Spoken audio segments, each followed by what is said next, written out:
ஆசீர்வதிப்பாராக. இந்த வருஷத்தின் முதல் ஆயத்த ஜெபத்திற்கு வந்த உங்கள் யாவரையும் இயேசுவின் நாமத்தினாலே ஒவ்வொருவரையும் வாழ்க்கை வரவேற்கிறோம். கர்த்தர் உங்களை ஆசீர்வதிப்பாராக. ஸ்தோத்திரம். தொடர்ந்து நம்ம வியாழக்கிழமை தோறும் நமக்கு உங்களுக்கு நன்கு தெரியும், எப்போதும் நம்ம ஆசீர்வாதத்தை குறித்து நம்ம பிரசங்கிப்பது கிடையாது. நம்மை ஆயத்தப்படுத்துவதற்கான அப்பேற்பட்ட வார்த்தைகளை நம்ம தொடர்ந்து தியானித்துக் கொண்டிருக்கிறோம். இந்த நாளிலும் ஆண்டவர் ஏன் நமக்கு இந்த ஆண்டை கர்த்தர் நமக்கு கொடுத்திருக்கிறார் என்கிற தலைப்பின் கீழாக நம்ம ஒரு சில காரியங்களை பார்த்து நான் முடிக்க ஆசிக்கிறேன்.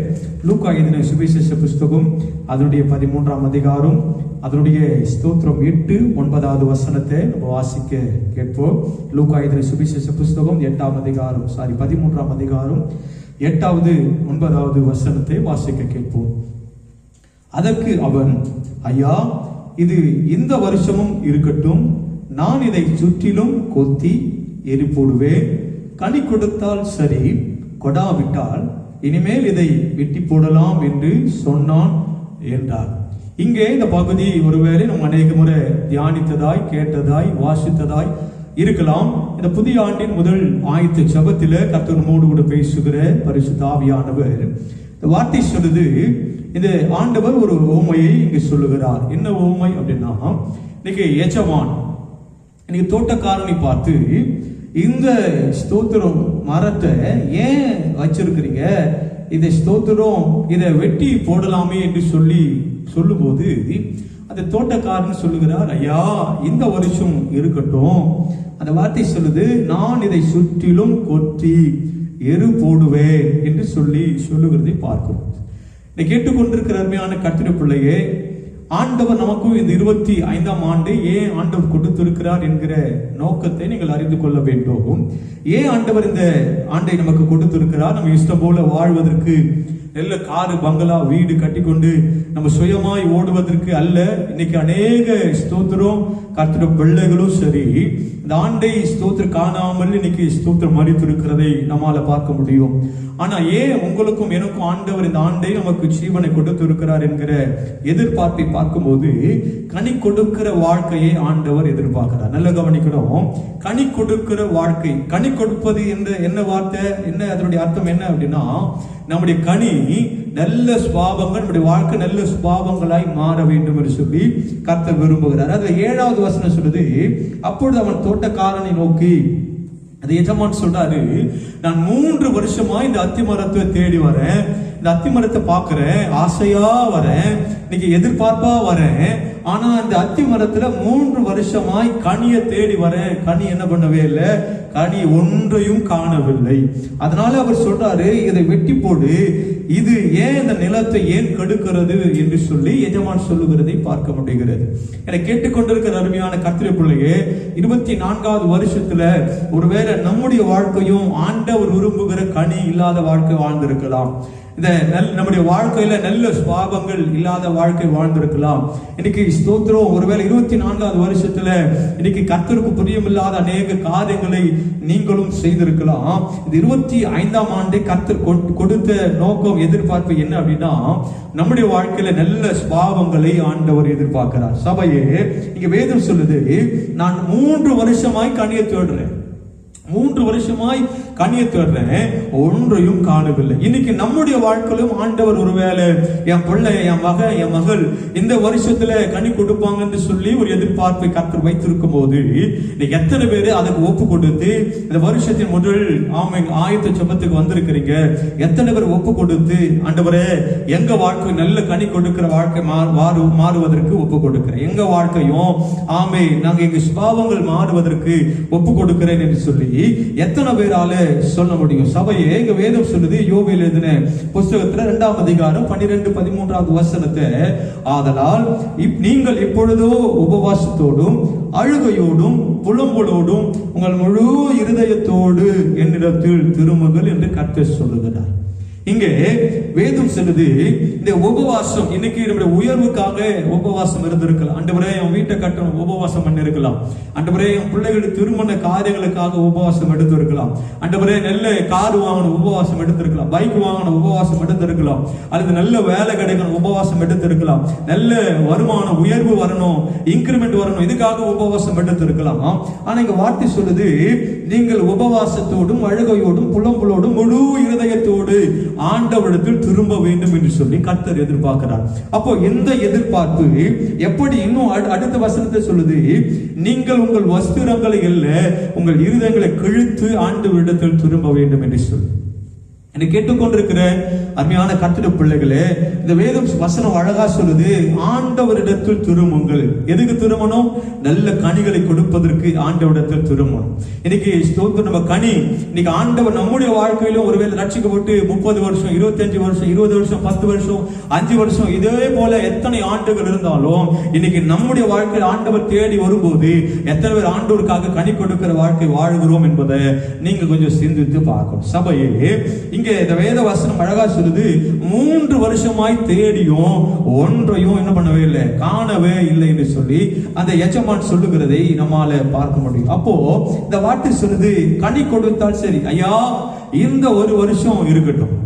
தோட்டக்காரர் சொல்றாரு, எத்தனை வருஷம் பார்த்துட்டீங்க, எத்தனை வருஷம் ஜீவனை கொடுத்தீங்க, எத்தனை வருஷம் இதுக்கு கொத்தி எரு போட்டீங்க, ஆனா ஸ்தோத்திரம் இந்த வருஷம் என்ன பண்ணட்டும், இந்த வருஷம் பார்க்கலாம். இன்னைக்கு ஒரு செடி வைக்கிறோம், பூச்செடி வைக்கிறோம். அந்த பூச்செடியை வச்சுட்டு அப்படியே நம்ம வீட்டுக்கு போயிட மாட்டோம். அந்த பூச்செடியை வச்சுட்டு அதுக்கான பாதுகாப்பு, நல்ல வேலி அடிச்சு அதுக்கான மருந்து, அதுக்கான உரம், அதுக்கான எரு எல்லாம் போட்டுட்டு வரும்போதும் அதை பார்த்துட்டே இருப்போம். ஒருவேளை வேலி ஏதாச்சும் முள்ளு கொஞ்சம் விலகி இருக்குதா, வேலி கொஞ்சம் விலகி இருக்குதா, விழுந்திருக்குதா, ஆடு மாடு ஏதாவது மேயறதுக்கு வாய்ப்பு இருக்குதான்னு சொல்லி அதை அடிக்கடி நம்ம பார்ப்போம். காரணம் என்ன? அதனுடைய நோக்கம் வளர்ந்து நல்ல பூக்களை தர வேண்டும் என்று சொல்லி. அதே போல ஒரு மரத்தை நடுறோம், அதனுடைய மரம் எதுக்கு நடுறோம்? அதே போல பாதுகாப்பு கொடுக்கிறோம், எரு போடுறோம், மருந்து போடுறோம், உரம் போடுறோம், எல்லாமே போட்டு அதை ஏன் வளர்க்கிறோம் அப்படின்னா அதனுடைய முடிவுல குறிப்பிட்ட காலத்துல அதுக்கான கனியை நம்ம சாப்பிட வேண்டும். அதனுடைய பழம் அது அழகா ரொம்ப டேஸ்டா இருக்குன்னு சொல்லி தான் நிறைய பேர் விரும்பி வைக்கிறோம் சில மரங்களை. அப்போ அது வருஷத்தோடு என்று சொன்னா நீங்களும் நான் என்ன செய்வோம், அந்த மரத்தை வெட்டி, செடியை வெட்டி பிடுங்கி போட்டுருவோம்.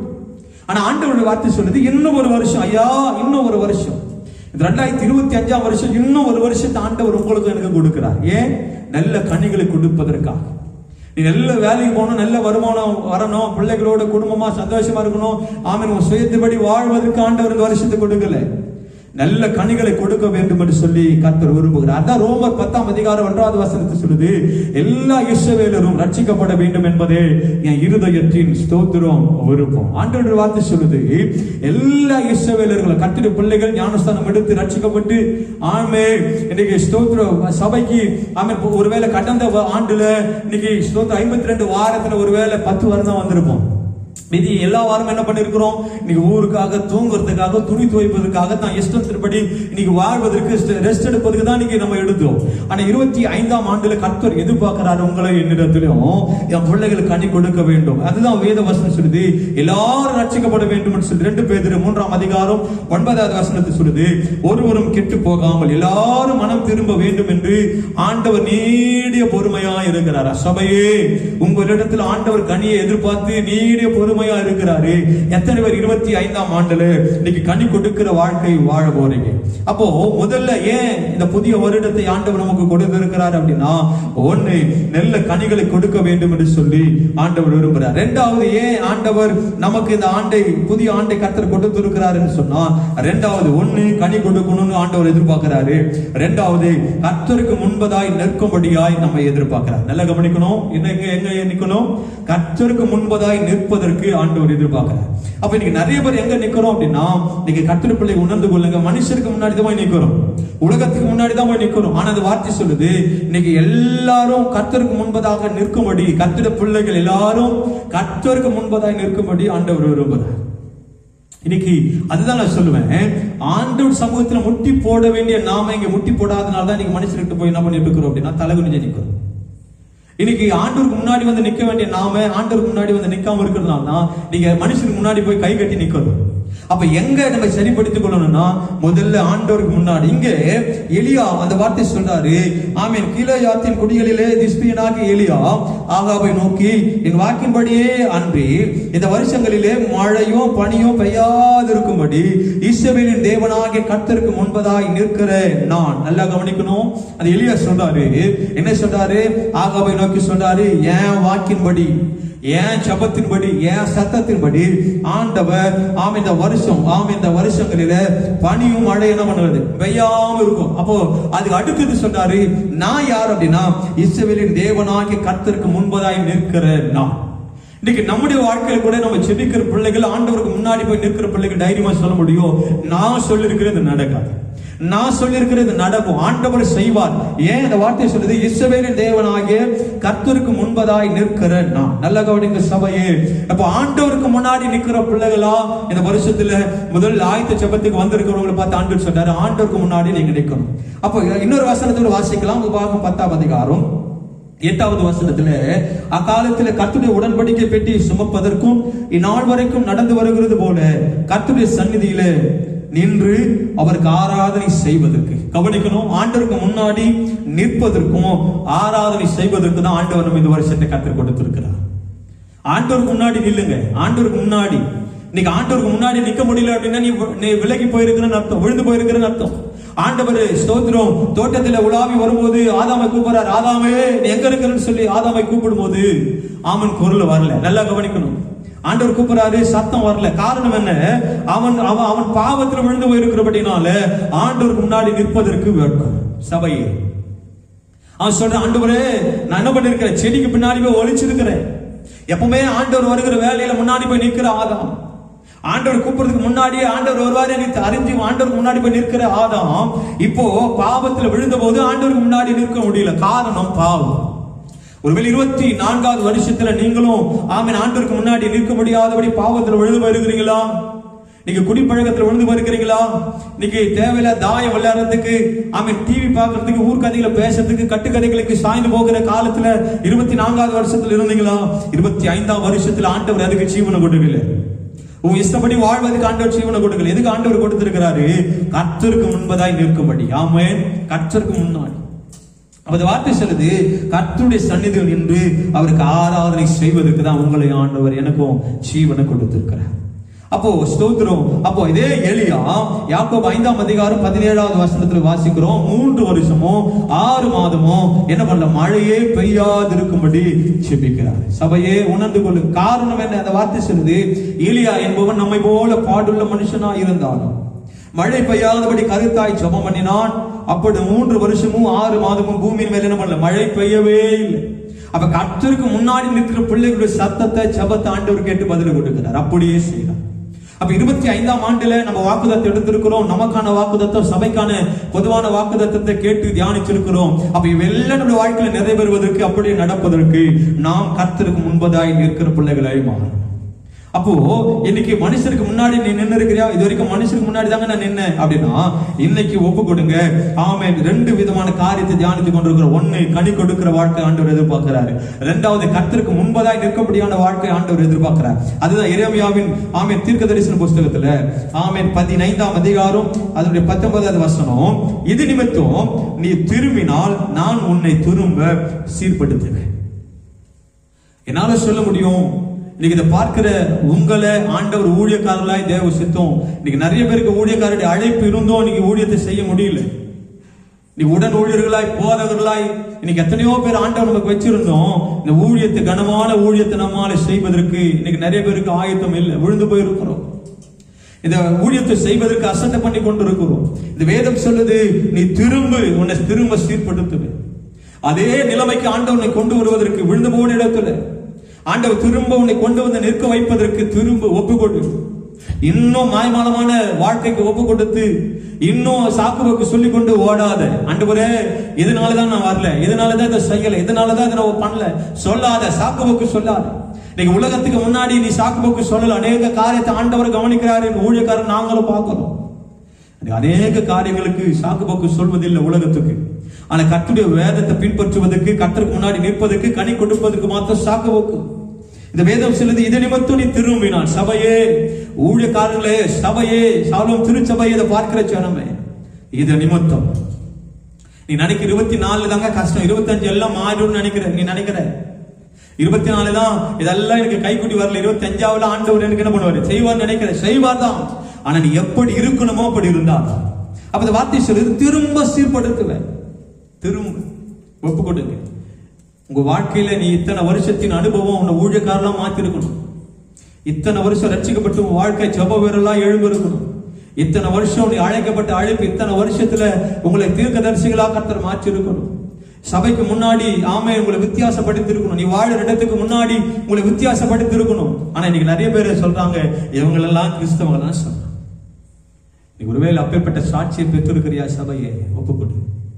இந்த வார்த்தை சொல்லுது, இது நிமித்தம் இந்த 25ஆம் ஆண்டுல இது நிமித்தம் நீ திரும்பினால் ஆண்டவர் உங்களை திரும்ப சீர்படுத்துகிறார். அடுத்த லைன் சொல்லுது, என் முகத்துக்கு முன்பாக நிலைத்தும் இருப்பாய். அப்ப கவனிக்கணும் சபையே, வேத வசனம் அழகா சொல்லுது, திரும்ப. எவகளில திரும்பாம போயிருக்கிறோமோ 24வது வருஷத்துல, 2024வது வருஷத்துல எவைகள் நம்ம திரும்பாம ஆண்டவருடைய சத்தியத்தை கேட்டோம், ஆண்டவர் அநேக நம்மோடு கூட பேசியும் நீங்க திரும்ப திரும்ப விழுந்து விழுந்து விழுந்து விழுந்து விழுந்து. ஒருவேளை அந்த நாயுடைய தன்மை என்ன தெரியுமா? கக்கினதை திரும்ப சாப்பிடுறது நாயுடைய குணம். மனுஷனுடைய குணம் திரும்ப சாப்பிடுறது இல்லை. அதை பார்க்கவே மாட்டோம், அருவருப்பு. அதை பார்ப்பதே கிடையாது, அருவருப்புன்னு சொல்றோம்.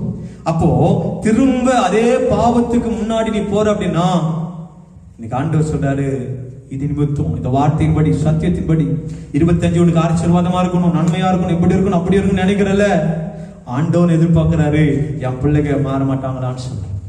என் சகோதரன், என் மக திரும்ப மாட்டாங்களா? 24 தான் சத்தியத்துக்கு கீழ்ப்படியாம விலகி போனாங்க, 25 இவன் திரும்ப மாட்டாங்களான்னு ஆண்டவர் எதிர்பார்க்கிறார். எத்தனை பேர் ஒப்பு கொடுத்து அப்படியே கண்களை மூடி, ஆண்டவரே உங்க எதிர்பார்ப்பின்படி நான் வாழ ஒப்பு கொடுக்கிறேன் ஐயா, நீங்க எதிர்பார்க்கறீங்க நல்ல கனிகள் கொடுக்கணும்னு சொல்லி. நீங்க ஒருவேளை 25 வந்திருக்கிறோம், 24 வரைக்கும் நான் கெட்ட வார்த்தை தான் பேசியிருக்கிறேன், ஒப்பு கொடுங்க மாறட்டும். ஆண்டவரே என் வாய்க்கு காவல் வைன்னு வேதம் சொல்லுது. எத்தனை பேர் நீ ஒப்பு கொடுக்க? ஆண்டவரே என் வாய்க்கு காவல் வைக்கணும். ஒருவேளை முறுமுறுத்து இருக்கலாம், கோபமா பேசியிருக்கலாம், குறை சொல்லி இருக்கலாம், இன்னைக்கு கிண்டல் பண்ணிருக்கலாம், கேலி பண்ணிருக்கலாம், அந்த வாய்க்கு ஆண்டவரே காவல் வைங்கப்பா. வேதம் சொல்லுது, முதல்ல உன் கண்ணில் இருக்கிற உதிரத்தை பாரு, முதல்ல உன்னை சரிப்படுத்திக்கோ, அடுத்த கண்ணனை பார்க்காத, அடுத்த உதிரத்தை பார்க்காத. இன்னைக்கு நம்மை நாமே வாழ்வதற்கு ஆண்டவரே ஒப்பு கொடுக்கிறையா, எங்களை ஒப்பு கொடுக்கிற ஆண்டவரே, எங்க சபையை ஒப்பு கொடுக்கிறேன், வந்த ஒவ்வொரு பிள்ளைகளை ஒப்பு கொடுக்கிற பிள்ளைகளை ஆண்டவரே சீர்படுத்துங்க ஆண்டவரே, உங்களை ஸ்திரப்படுத்தி உங்களுக்கு முன்னாடி நிலை நிற்க உதவி செய்யும். எந்த சூழ்நிலையும் உங்களை விட்டு விலகாதபடி, எந்த சூழ்நிலையும் ஆண்டவரே பாவத்துக்கு ஆண்டவரே இணங்கி ஓடாதபடி, உமக்கு அஞ்சி உமக்குரிய பயத்தோடு வாழ பிள்ளைகளை உதவி செய்யும். ஆண்டவர் வருஷத்தின் முதல் ஆயத்த ஜெபத்தில் கர்த்தர் பேசியிருக்கிறீங்க, ஏசப்பா கனி கொடுக்கிற வாழ்க்கை நாங்கள் வாழ்வதற்கு உதவி செய்யும்.